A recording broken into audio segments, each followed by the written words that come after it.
आज हम पढ़ने वाले राजस्थान माध्यमिक शिक्षा बोर्ड नए सत्र 2021-22 के अंदर कक्षा 10 में जो नया एनसीईआरटी कोर्स लागू हुआ है उसकी हमने ग्रामर स्टार्ट कर रखी है। और ग्रामर में आज हम पढ़ेंगे प्रेजेंट परफेक्ट टेंस। और प्रेजेंट परफेक्ट टेंस से पहले प्रेजेंट इंडेफिनिट और प्रेजेंट कंटिन्यूअस के वीडियो यदि आपने नहीं देखे तो लिंक नीचे डिस्क्रिप्शन में आप वहां जाके वो वीडियोज भी देख सकते हैं। तो चलिए स्टार्ट करते हैं आज की क्लास। तो स्वागत है आपका आपके अपने चैनल RSR स्टडी में। वीडियो चार्ज करने से पहले यदि आप चैनल पर पहली बार है तो चैनल को सब्सक्राइब जरूर कर लें और नोटिफिकेशन में बेल आइकन दबा लें, जिससे आपको आने वाली वीडियो अपडेट सबसे पहले मिल जाए, क्योंकि हम इस चैनल के ऊपर एनसीईआरटी का 10वीं क्लास का पूरा सिलेबस कवर करवाने वाले हैं। तो चलिए स्टार्ट करते हैं आज की क्लास। तो आज की क्लास में पढ़ने वाले हैं प्रेजेंट परफेक्ट टेंस। तो सबसे पहले प्रेजेंट परफेक्ट टेंस में हिंदी वाक्यों की क्या पहचान होती है कि हिंदी में कुछ सेंटेंस कुछ वाक्य लिखे हुए हो और हमें पहचानना पड़े कि ये जो वाक्य हैं वो किस टेंस से संबंधित है, तब हम कैसे पहचानेंगे। उसकी पहचान होती है, हिंदी वाक्यों की पहचान होती है चुका है, चुकी है, चुके हैं, चुका हूं, चुकी हूं। मतलब कि वाक्य के अंत में ये शब्द में मिले, चुका है, चुकी है, चुके हैं, चुका हूं और चुकी हूं। जैसे राधा स्कूल जा चुकी है, या फिर मोहन आम खा चुका है। मतलब लास्ट में ये शब्द, अंत में ये शब्द मिल रहे हैं, मतलब वो वाक्य किसका है, प्रेजेंट परफेक्ट टेंस का है। जैसे देखो, मैं खेल चुका हूं, हम खेल चुके हैं, है ना। तो ऐसे शब्द यदि लास्ट में मिले तो हम पहचान लेंगे कि वो वाक्य किससे है। हिंदी वाक्यों की पहचान के द्वारा हम पहचान सकते हैं कि ये जो सेंटेंस या जो वाक्य दिए हुए होंगे वो प्रेजेंट परफेक्ट टेंस के होंगे। अब इनसे अलग अब कुछ इस प्रकार के वाक्य भी होते हैं जिनके लास्ट में, जिनके अंत में चुका है, चुकी है, चुके हैं, चुका हूं, चुकी हूं, ये जो वर्ड है वो नहीं होते, फिर भी वो जो वाक्य है वो प्रेजेंट परफेक्ट टेंस के ही होते हैं। तो उनकी पहचान कैसे करेंगे? तो उनकी पहचान करने के लिए देखो, मैंने एक नोट लगा के लिखा है कि जब वाक्य लिखा हो उसका कर्ता, जो वाक्य का कर्ता प्लस बाद में उसके क्या आ जाए, ने, और बीच में कोई भी वाक्य हो हमें मतलब नहीं है, बीच में कोई भी शब्द हो, किसी भी प्रकार का वाक्य हो, हमें उसको नहीं देखना, और लास्ट में हमें क्या मिले, है। जैसे कर्ता प्लस ने, यहां क्या लिखा है, हमें नहीं मतलब, उसके बाद में है, तो ये जो वाक्य है वो भी इस टाइप का वाक्य किसका होगा, प्रेजेंट परफेक्ट का ही होगा, चाहे उसके लास्ट में ये शब्द रहे या नहीं रहे। इस प्रकार का वाक्य भी प्रेजेंट परफेक्ट का ही होता है। तो मैंने नोट लगा के लिखा है, क्योंकि कुछ इस प्रकार के वाक्य भी होते हैं जिनके अंत में ये शब्द नहीं होते, फिर भी वो वाक्य प्रेजेंट परफेक्ट के ही होते हैं। देखो, जैसे रवि ने मुझे धक्का दिया है, तो रवि मतलब धक्का देना, क्रिया क्या है, धक्का देना, धक्का देना क्रिया है। तो जो कर्ता कौन है, रवि, किसने धक्का दिया, रवि ने, तो कर्ता ने, रवि ने, कर्ता ने आ गया ना, कर्ता ने।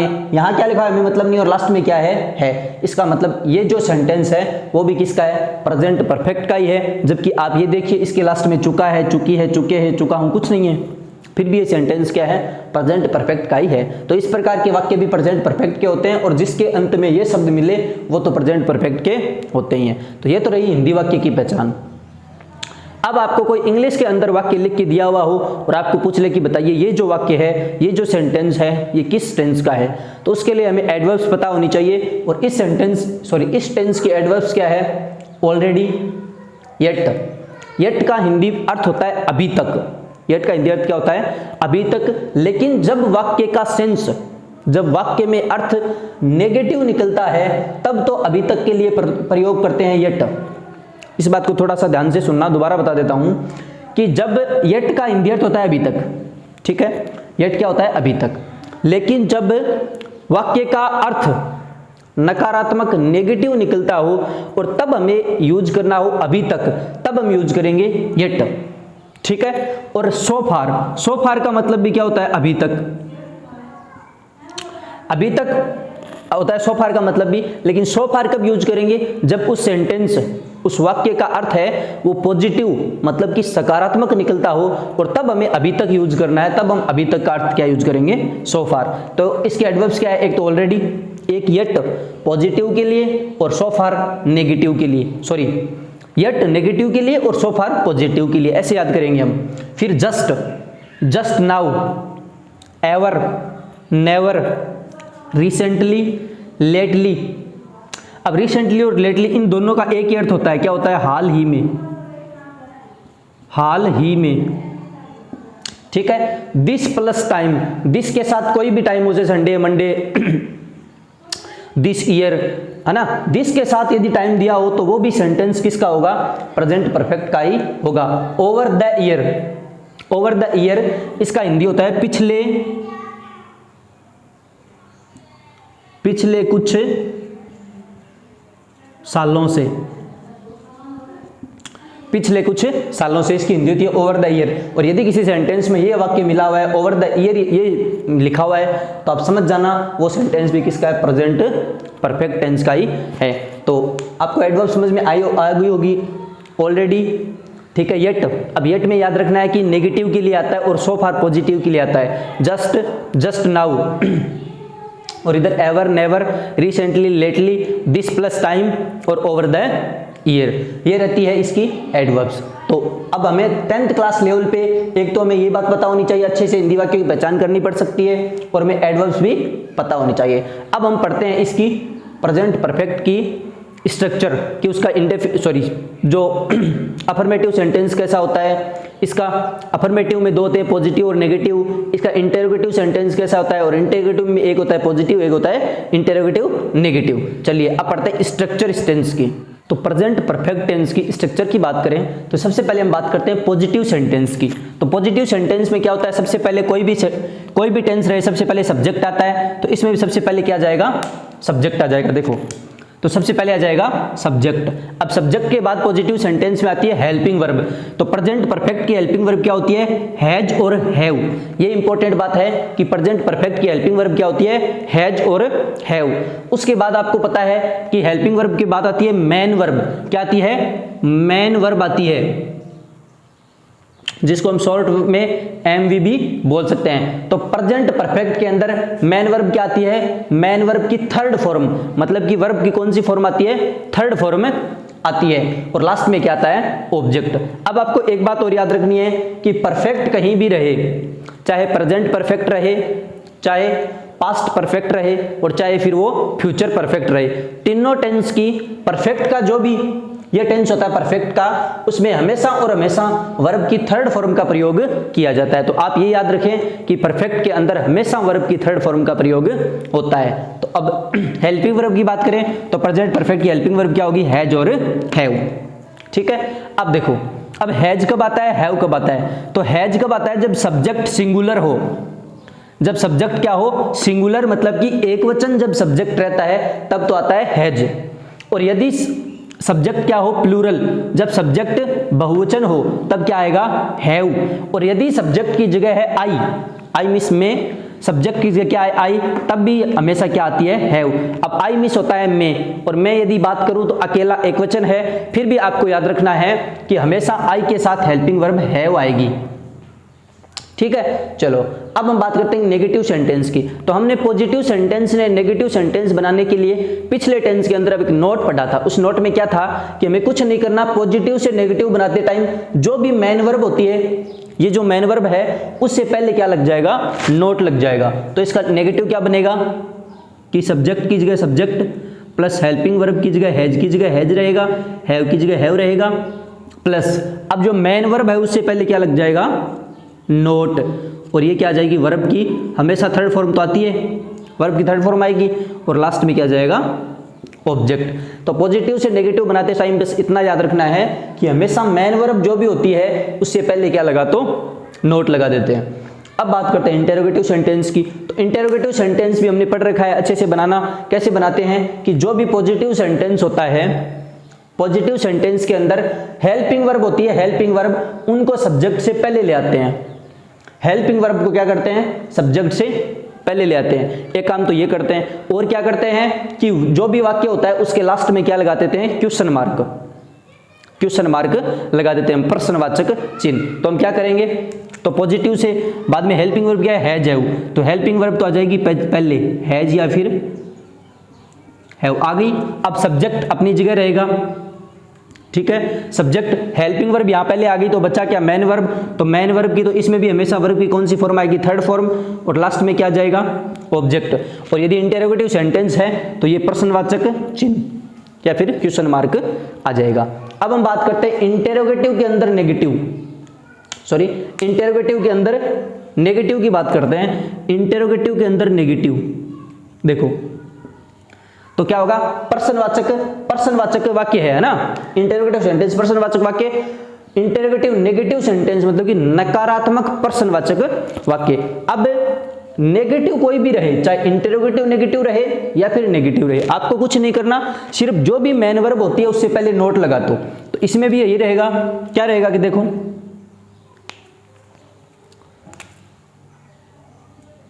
हैज की जगह हैज हैव रहेगा, सब्जेक्ट की जगह सब्जेक्ट। अब मेन वर्ब आती है उससे पहले क्या लग जाएगा, नोट, और मेन वर्ब की थर्ड फॉर्म आएगी और प्लस ऑब्जेक्ट, और यदि इंटरोगेटिव सेंटेंस है तो लास्ट में क्या लग जाएगा, प्रश्नवाचक चिन्ह। यह थी प्रेजेंट परफेक्ट के चारों प्रकार के वाक्यों की स्ट्रक्चर, जो आपको अच्छे से समझ में आ गई होगी। अब हम पढ़ते हैं इसके कुछ उदाहरण और इसके यूज मतलब कि उपयोग। तो प्रेजेंट परफेक्ट टेंस का पहला रूल क्या है कि इस टेंस का प्रयोग ऐसे कार्यों के लिए किया जाता है जो तुरंत समाप्त हुए हों, मतलब ऐसे जो कार्य जो पहले से तो चल रहे थे लेकिन अभी अभी जस्ट मिनट मतलब कि तुरंत जो कार्य समाप्त हुए हो या जो कार्य अभी अभी तुरंत पूर्ण हुए हो, उन कार्यों को व्यक्त करने के लिए हमेशा प्रेजेंट परफेक्ट टेंस का प्रयोग किया जाता है। देखो सी हैज रिटन ए लेटर, वह एक पत्र लिख चुकी है, मतलब वो पत्र कब से लिख रही थी हमें कोई मतलब नहीं, पहले कार्य जारी था, अभी अभी तुरंत समाप्त हो चुका है, वह एक पत्र लिख चुकी है। ठीक है, अगला देखिए, अगला क्या है, अगला जो टेंस है उसमें हमें साफ साफ दिखाई दे रहा है कि ये जो टेंस है वो प्रेजेंट परफेक्ट टेंस का है। ये जो सेंटेंस है वो किस टेंस का है, प्रेजेंट परफेक्ट टेंस का है। कैसे, अभी अभी हमने थोड़ी देर पहले इसकी एडवर्ब्स पढ़ी थी, उसमें एडवर्ब्स में था ऑलरेडी, येट नेगेटिव के लिए, सो फार पॉजिटिव के लिए, जस्ट और जस्ट नाउ। जब जस्ट या जस्ट नाउ किसी सेंटेंस में रहता है तो वो सेंटेंस किसका होता है, प्रेजेंट परफेक्ट टेंस का होता है। तो अब हमें पता चल गया कि ये जो सेंटेंस है, जस्ट को देख के हम बता सकते हैं कि ये जो सेंटेंस है वो प्रेजेंट परफेक्ट टेंस का है। अब हम इसके अंदर एक तो हमें हेल्पिंग वर्ब भरनी है और एक हमें यहाँ मेन वर्ब भरनी है। अब हमें ये भी पता होना चाहिए कि यहाँ पे दो खाली स्थान है। ठीक है, तो इन दोनों में दो चीजें आएगी, तो एक तो हमेशा टेंस में हेल्पिंग वर्ब होती है। अब पता चल गया कि भाई प्रेजेंट परफेक्ट में एक तो हेल्पिंग वर्ब आएगी, एक मेन वर्ब आएगी। तो अब हेल्पिंग वर्ब के लिए भाई हमें याद होना चाहिए कि प्रेजेंट परफेक्ट की हेल्पिंग वर्ब कौन सी होती है, एक तो हैज होती है और एक है होती है। हैज कब आती है, जब वाक्य का सब्जेक्ट, वाक्य का कर्ता सिंगुलर हो तब तो आती है हैज, जब वाक्य का कर्ता प्लूरल हो, बहुवचन हो, तब आती है हैव। लेकिन हमने नीचे आई भी लिखा था कि आई के लिए हमेशा हेल्पिंग वर्ब कौन सी आएगी, हैव। तो क्या आएगा यहाँ, आई have just by. By means होता है खरीदना, बाई मीन्स क्या होता है, खरीदना। अब हमने ये पढ़ रखा है कि बाई जो खरीदना है ये तो है फर्स्ट फॉर्म, जबकि प्रेजेंट परफेक्ट, परफेक्ट कोई भी हो, मैंने आपको बताया कि परफेक्ट चाहे कोई सा भी हो हमेशा उसमें क्या आएगा, वर्ब की थर्ड फॉर्म आएगी। तो बाई की थर्ड फॉर्म क्या होती है, बाई की फर्स्ट फॉर्म होती है बाई और सेकंड फॉर्म होती है इसकी बोट, बोट, और थर्ड फॉर्म भी इसकी क्या होती है, बोट ही होती है। तो हमें याद होना चाहिए कि बाई की थर्ड फॉर्म क्या होती है, बोट, इसलिए यहां क्या आएगा, bought. A pen, a pen, I have just bought a pen. ठीक है, मैं अभी अभी एक पेन खरीद चुका हूं, मैं अभी भी एक पेन खरीद चुका हूं। तो चुका हूं ये तो हिंदी वाक्य था, लेकिन हमें इंग्लिश में पहचाना था, तो जस्ट देख के हम पहचान सकते थे कि प्रेजेंट परफेक्ट और आई के साथ हेल्पिंग वर्ब हैव आती है और बाई की हमेशा थर्ड फॉर्म आएगी, क्योंकि प्रेजेंट परफेक्ट में थर्ड परफेक्ट के अंदर हमेशा थर्ड फॉर्म काम आती है। तो बाई की कौन सी फॉर्म आ गई, थर्ड फॉर्म क्या होती है, बोट। तो I have just bought a pen. तो ये तो था इसका पहला यूज। अब हम पढ़ते हैं इसका दूसरा यूज।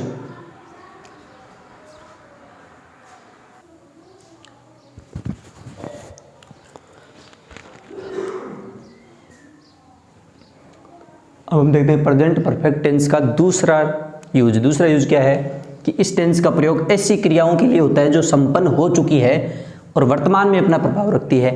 ऐसी क्रियाएं जो संपन्न या समाप्त तो हो चुकी है लेकिन वर्तमान में भी उनका प्रभाव रहता है, उन क्रियाओं के लिए हमेशा प्रेजेंट परफेक्ट टेंस का प्रयोग किया जाता है। देखिए एग्जाम्पल के लिए पहला है he has cut his finger, वह अपनी अंगुली काट चुका है। He has cut his finger, वह अपनी अंगुली काट चुका है। ठीक है, उसने अंगुली काट दी मतलब कार्य समाप्त हो गया, लेकिन इसका वर्तमान में क्या प्रभाव है कि यदि वह अपनी अंगुली काट चुका है तो खून बह रहा होगा, वर्तमान में क्या है, खून बह रहा है, तो वर्तमान में क्या प्रभाव होगा कि he has cut his finger, वह अपनी उंगली काट चुका है। अब इसका सेंस हमें समझना है कि वर्तमान में इसका क्या हो रहा है, वर्तमान प्रभाव क्या है, खून बह रहा है। He has finished his her work, sorry यहाँ आएगा हिज ना, हिज वर्क, वह अपना कार्य समाप्त कर चुका है, वह अपना कार्य समाप्त कर चुका है। तो काम पूरा हो गया। ऐसी क्रियाएं जो समाप्त हो चुकी है, संपन्न हो चुकी है, लेकिन फिर वर्तमान में क्या प्रभाव रहा है इसका, तो भाई अब वर्तमान में वो कार्य से मुक्त हो चुका है। वर्तमान में क्या प्रभाव, यदि उसने अपना कार्य समाप्त कर लिया तो वर्तमान में अपने कार्य से मुक्त हो गया, तो वही हैज फिनिश्ड हिज वर्क, वह अपना कार्य समाप्त कर चुका है, मतलब वर्तमान में कार्य से मुक्त हो गया है। अब बात करते हैं he has left this city forever, उसने यह शहर हमेशा के लिए छोड़ दिया है, उसने यह शहर हमेशा के लिए छोड़ दिया है। तो अब वर्तमान में क्या प्रभाव है कि अब वो यहां नहीं रह रहा। तो ऐसी क्रियाएं जो संपन्न या समाप्त हो चुकी है लेकिन फिर भी वर्तमान में भी अपना प्रभाव रखती है, वैसी क्रियाओं के लिए प्रेजेंट परफेक्ट टेंस का प्रयोग किया जाता है कि उसने अपना शहर, उसने ये शहर हमेशा के लिए छोड़ दिया है। फॉरएवर हमेशा के लिए, फॉरएवर क्या होता है, हमेशा के लिए। अब देखिए थर्ड फॉर्म की यदि बात करें तो हैज, हमें पता है कि प्रेजेंट परफेक्ट टेंस में हमेशा वर्ब की थर्ड फॉर्म आती है, तो कट होता है ना, काटना, कट होता है काटना, और कट की तीनों फॉर्म कट ही होती है, कट। यदि बात करें फिनिश होता है समाप्त करना, फिनिश क्या होता है, समाप्त करना, तो फिनिश की सेकंड फॉर्म क्या होती है, फिनिश्ड, ईडी जुड़ती है बस, और थर्ड फॉर्म भी क्या होती है, फिनिश्ड, ईडी जुड़ जाएगी। अब लेफ्ट में होता है छोड़ दिया या छोड़ चुका है, जबकि लेफ्ट फर्स्ट फॉर्म नहीं है, ये इसकी थर्ड फॉर्म है। फर्स्ट फॉर्म होती है लीव में होता है छोड़ना, इसकी सेकंड फॉर्म होती है लेफ्ट, और थर्ड फॉर्म भी इसकी होती है लेफ्ट। तो ये कुछ इंपॉर्टेंट वर्ब्स हैं जो इस सेंटेंसों में काम आइए, ये भी आप ध्यान रख लेना तीनों, और अलग से कॉपी के ऊपर आप लिख सकते हो जिससे आपको याद रहने में मदद मिलेगी। अब इस टेंस का जो अंतिम रूल है वो पढ़ते हैं। इस टेंस का जो हम 3 नंबर रूल में पढ़ने वाले थे वो प्रेजेंट परफेक्ट कंटिन्यूस, मतलब कि इससे आगे वाला जो टेंस है उससे ज़्यादा रिलेटेड है, तो हम इस रूल को भी उसी टेंस के अंदर पढ़ेंगे, तो आपको थोड़ा क्या है ज़्यादा क्लियर होगा चीज़ें कि फोर सेंस कब आता है, तो हम उस रूल को उसी टेंस में पढ़ लेंगे, और मैं आपको उस टेंस के अंदर ही बता दूंगा कि ऐसी वाक्यों को प्रेजेंट परफेक्ट में भी हम लिख सकते हैं। तो ये था हमारा टेंस प्रेजेंट परफेक्ट टेंस। तो अब हमने 3 tense, present simple, present continuous और प्रेजेंट परफेक्ट अच्छी तरह से पढ़ लिए हैं। इन तीनों टेंसों की वीडियो यदि आपने अभी तक दोनों की नहीं देखी है, पीछे वालों की, तो आप लिंक नीचे डिस्क्रिप्शन में वहाँ से वीडियोस देख सकते हैं। और ये वीडियो यदि अच्छी लगी तो वीडियो को लाइक जरूर कर देना, और चैनल पर पहली बार है तो चैनल को सब्सक्राइब कर लेना, और नोटिफिकेशन के बेल आइकन दबा लेना, जिससे आपको आने वाली वीडियो अपडेट सबसे पहले मिल जाए, क्योंकि हम इस चैनल के ऊपर एनसीईआरटी कक्षा 10 का सभी सब्जेक्ट्स को कवर करने वाले हैं। मिलते हैं अगले वीडियो में, तब तक के लिए जय हिंद, जय भारत।